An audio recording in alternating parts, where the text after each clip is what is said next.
വാൽപ്പാറയിലുണ്ടായ വലിയ വാഹന അപകടത്തിൽ 9 പേർ മരിച്ചിരിക്കുന്നു. മലപ്പുറം പാങ്ങിൽ നിന്നുള്ള പള്ളിപ്പറമ്പ് GLP സ്കൂളിലെ അധ്യാപകരും അവിടുത്തെ സ്റ്റാഫുമായിരുന്നു യാത്ര പുറപ്പെട്ടത്. അവധിക്കാല ആഘോഷത്തിനായി വിനോദയാത്ര പുറപ്പെട്ടവരാണ് അവർ. പൊള്ളാച്ചിയിലേക്കുള്ള യാത്രയ്ക്കിടെയാണ് അപകടത്തിൽപ്പെട്ടിരിക്കുന്നത്.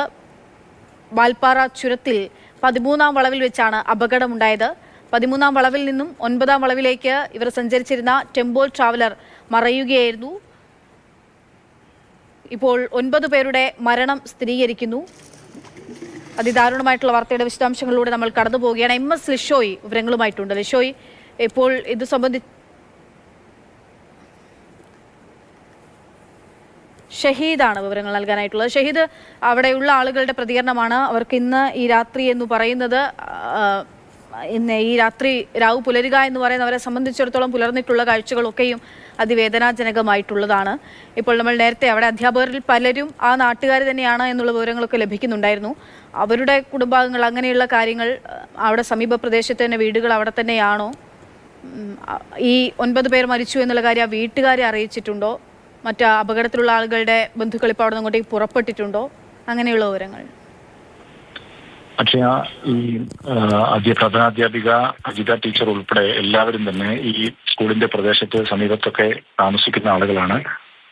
അവർ പലരും, ചില ആളുകളുടെ വീടുകളിൽ പ്രായമായവരൊക്കെ ഉണ്ട്. ആ വീടുകളിൽ പലരും അറിഞ്ഞിട്ടില്ല വിവരം. അറിഞ്ഞവർ അതുമായി ബന്ധപ്പെട്ട് ആ സ്ഥലങ്ങളിലേക്ക്, പൊള്ളാച്ചിയിലേക്കും അവർ ആശുപത്രിയിൽ ഉള്ള സ്ഥലങ്ങളിലേക്കൊക്കെ പോയിട്ടുണ്ട്. അതിദാരുണമായ സംഭവം, അതിന്റെ ഞെട്ടൽ, അതിന്റെ ആഘാതത്തിലാണ് ഈ നാട് എന്ന് അക്ഷരാർത്ഥത്തിൽ പറയാൻ കഴിയും. കാരണം ഒരു സ്കൂളിൽ പഠിപ്പിക്കുന്ന അധ്യാപകർ ഏറെക്കുറെ ഭൂരിഭാഗം പേരും ഇങ്ങനെ ഒരു അപകടത്തിൽ മരണപ്പെടുന്നു.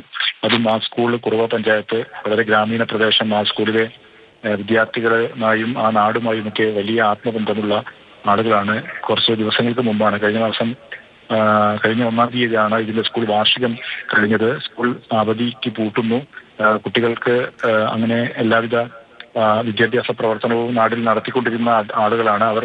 വേനലവധിക്കാലത്ത് അവരുടെ അധ്യാപക കൂട്ടായ്മ, അവര് വലിയ സൗഹൃദത്തോട് കഴിയുന്ന ഒരു കൂട്ടായ്മയാണ്. അതിന്റെ ഭാഗമായാണ് യാത്രയ്ക്ക് വേണ്ടി പുറപ്പെടാൻ വേണ്ടി തീരുമാനിക്കുന്നത്. അങ്ങനെയാണ് ഇന്ന് രാവിലെ പുറപ്പെട്ടത്. ആ പുറപ്പെട്ട വിവരം സ്കൂളിലെ മറ്റ് ചില അധ്യാപകർക്കും യാത്രക്ക് പോകാത്ത അധ്യാപകർക്കും സ്കൂളിലെ പ്യൂൺ ഗോപാലന്റെയൊക്കെ നമ്മൾ സംസാരിച്ചിരുന്നു. അവരൊക്കെ അറിയുമായിരുന്നു അങ്ങനെ പോകുന്ന കാര്യം. അങ്ങനെ യാത്ര പുറപ്പെട്ടു. പക്ഷേ പിന്നീട് വൈകിട്ടോടുകൂടിയാണ് ഇങ്ങനെ ദാരുണമായ അപകട വാർത്ത അറിഞ്ഞത്. സ്കൂളിലെ വിദ്യാർത്ഥികളൊക്കെ പലരും ഈ വിഷയം അറിഞ്ഞിട്ടുണ്ട്. പക്ഷെ ഇത്രത്തോളം തീവ്രമായ അപകടമാണ് എന്നുള്ള കാര്യമൊന്നും പലരും അറിഞ്ഞിട്ടില്ല. പക്ഷേ അധ്യാപകർ, നമ്മുടെ പ്രിയപ്പെട്ട അധ്യാപകർക്ക് എന്തോ ദാരുണമായ അപകടം സംഭവിച്ചിരിക്കുന്നു എന്ന അറിവ്, വിവരം സ്കൂളിലെ വിദ്യാർത്ഥികൾക്കൊക്കെ ഉണ്ട്. ചെറിയ കുട്ടികളാണ്, LP സ്കൂളിലെ വിദ്യാർത്ഥികളാണ്. 1-ാം ക്ലാസ് മുതൽ 4-ാം ക്ലാസ് വരെ പഠിപ്പിക്കുന്നവരാണ്. ഒപ്പം തന്നെ KG സ്കൂളുകളും ക്ലാസ്സുകളും ഉണ്ട് ഇവിടെ. അങ്ങനെ ചെറിയ കുട്ടികളും പിഞ്ചു കുഞ്ഞുങ്ങളും, 4 വയസ്സൊക്കെയുള്ള പിഞ്ചു കുഞ്ഞുങ്ങളും സ്കൂളിൽ പഠിക്കുന്നവരാണ്. അവർക്ക് ഈ വിവരം, അവരുടെ പ്രിയപ്പെട്ട അധ്യാപകർക്ക് ഇങ്ങനെ കൂട്ടമായി ജീവൻ നഷ്ടമായെന്നൊരു വിവരം താങ്ങാൻ കഴിയുന്നതല്ല എന്നുള്ളതാണ്. ചില രക്ഷിതാക്കളുമായൊക്കെ നമ്മൾ അല്പസമയം മുമ്പ് സംസാരിച്ചിരുന്നു. വാക്കുകൾ മുറിഞ്ഞു പോവുകയാണ് രക്ഷിതാക്കൾക്ക്. കാരണം ആ വിദ്യാർത്ഥികളൊക്കെ അത്രയേറെ അടുപ്പം എപ്പോഴും അധ്യാപകരെ കുറിച്ച്, പ്രത്യേകിച്ചും അധ്യാപികമാരെ കുറിച്ചൊക്കെ എപ്പോഴും പറഞ്ഞുകൊണ്ടിരിക്കും. സ്കൂളിൽ ഒഴിവുള്ള സമയങ്ങളിലൊക്കെ എങ്ങനെയും സ്കൂളിലേക്ക് പോകാനുള്ള ഇഷ്ടം കാണിക്കുന്ന കുട്ടികളാണ്. അങ്ങനെ അത്രയും അടുപ്പം കുട്ടികൾ അങ്ങനെ പ്രകടിപ്പിക്കുന്നുണ്ടെങ്കിൽ അത്രയും സ്നേഹത്തോടു കൂടി കുട്ടികളോട് പെരുമാറിയിരുന്ന അധ്യാപകരായിരിക്കും ഇവരെന്ന് നിസ്സംശയം പറയാൻ കഴിയും. ചില ഇവിടെ മുമ്പൊക്കെ പഠിച്ചിരുന്ന ആളുകളൊക്കെ നമ്മളോട് സംസാരിച്ചിരുന്നു. അവരൊക്കെ പറയുന്നത് നാട്ടിലെ ഒരു അധ്യാപകർ എന്നതിലുപരിയായി നാട്ടിലെ വിദ്യാഭ്യാസ പ്രവർത്തനങ്ങൾക്കൊക്കെ വളരെ സജീവമായി മുന്നിട്ടിറങ്ങിയിരുന്ന അധ്യാപകരായിരുന്നു അവർ.